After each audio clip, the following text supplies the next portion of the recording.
Ժողովուրդ ջան, անկեղծ որպես արաբկիրցի, որպես մանումենցի տղա ձեր առջև կանգնելը չափազանց,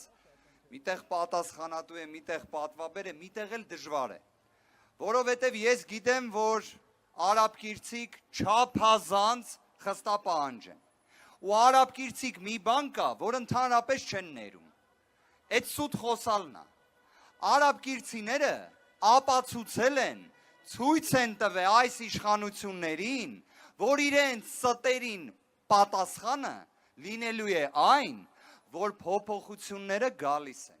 Փոփոխությունները գալիս են, Ժորժ ջան։ Փոփոխությունները գալիս են, այո։ Ժողովուրդ ջան, գիտեք, կարծում եմ վերջին տարիները մեզ մի հատ շատ կարևոր հանգամանք են ցույց տվել, որ մենք պետք է մեր հայկական ավանդական արժեքները իսկականից պահպանենք, իսկականից կնոջ հետ պահելաձևի կանոնը, օրինակ ում մտքով կանցներ, որ մի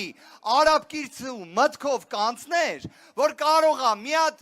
չինովնիկ, իշխանավոր, հայ կնոջ ձեռից քաշի, ասի էլը հետարի մի երկու բան ասեմ, ոնց կարա տենց բան լինի, բայց եղել է, դրա համար մենք ինչ ենք ասում, որ մեր պատկերացրած ուժեղ Հայաստանում կնոջ մեծությունը, մեծ ու փոքր հարաբերությունը ու միաժամանակ առաջ նայելու կարողությունը նորմալ է լինելու, ժողովուրդ ջան, ոնց հայերին բնորոշ է, այդ տարական դաստիարակությունը մենք հետ ենք բերելու ու դա անելու ենք ուժեղ Հայաստանում Սամվել Կարապետյանի առաջնորդությամբ։ Դրա համար ինչ ենք ասում։ Սամվել վարչապետ! Սամվել վարչապետ!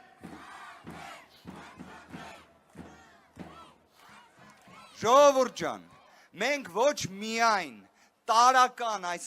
էթիկական կանոնը նորմն ենք հետ բերելու, այլ մենք նաև ունենք ծրագրեր, կոնկրետ լուծումներ, որ օրինակ հունիսի 1-ի վերաբերյալ ամենակարևոր հանգամանքներից երկուսը նշեմ։ Մեկը դա իհարկե աշխատատեղերն են, նույն 300,000 աշխատատեղի հետ կապված, որ օրինակ Նարեկը Կարապետյան մանրակրկիտ ներկայացրել է, թե ոնց ենք պատկերացնում A-ից մինչև B կետը, բայց նաև ծայրահեղ աղքատության վերացում։ Հունիսի 1-ը երեխաների պաշտպանության օրն է։ Իսկ պատկերացրեք, որ Հայաստանում կան 30,000-ից ավելի թեր սնված մեր հայրենակիցներ։ Հասկանում եք, հունիսի 1-ը ուրախության մասին է, բայց հենց այսօր մենք նման տխրություն ունենք մեր իրականության մեջ, որը կարար չլիներ։ Դրա համար, սիրելի հայրենակիցներ, մենք ասում ենք, որ բոլոր այդ լուծումները ունենք, ու այո, հայ մարդը, հայ երեխան արժանի է ապրել բարեկեցիկ, արժանապատիվ իր հայրենիքում։ Սիրելի հայրենակիցներ, իսկապես չափազանց կարևոր է գնալ ընտրությունների, որտև մենք այս ընտրությունները իսկապես ճակատագրական ենք համարում, իսկապես մենք պետք է կատարենք ընտրություն, եկեղեցի կառուցողների ու եկեղեցի քանդողների, բարեգործի ու չարագործի միջև, դրա համար ասում ենք, որ փոփոխությունների համար հունիսի 7-ին գնանք ընտրատեղամաս, վերցնենք քվեաթերթիկ համար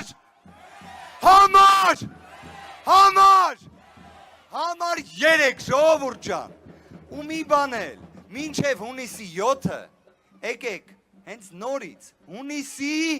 3-ին, ունենանք մեծ հանրահավաք, ու դրանով ազդարարենք, թե ինչ ենք ունենալու հունիսի 7-ին, իսկ հունիսի 7-ին ասելու ենք, որ փոփոխություններին ասում ենք այո։ Ժողովուրդ ջան, ձեր ցավը տանեմ, Աստված պահապան, շնորհակալ եմ շատ։